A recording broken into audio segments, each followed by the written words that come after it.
नमस्कार। मोर एक शिशु कविता कुनी कुनी पिला मानक उद्देश्य रे ये मोर कविताटी आसंतु शुणिबा। कविता कुनी कुनी पिला जेते आम देशर दिग्दर्शन पालटिबे सारा विश्वर। डाक्तर होई रोगी सेवा करिबे दुसाध्य रोग को पराजय से देबे। सैनिक होई जेबे मारिबे गुली अपर पक्षर शत्रु पड़िबे टली। उन्नत पद्धति रे जेबे करिबे चाष खाद्य भाव अनाटन होइब शेष। न्यायवंत होई जेबे करिबे न्याय मिथ्यार पराजय हेब धर्मर जय।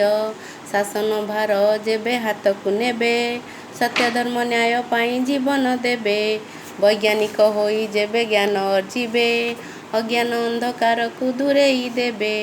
कुनी पिला माने आम दायित्व हेबाकु देबानी तांकु कुकर्मर वृत्य। सुसंस्कार जदि आमे ताहांकु देबा भल मनीषटीए करी गढ़ी तोलिबा। मानविकतार मूल्य बुझाई देबा तेबे जाई कुनी पिला आम देशर दिग्दर्शन पालटिबे सारा विश्वर। जय जगन्नाथ। Thank you.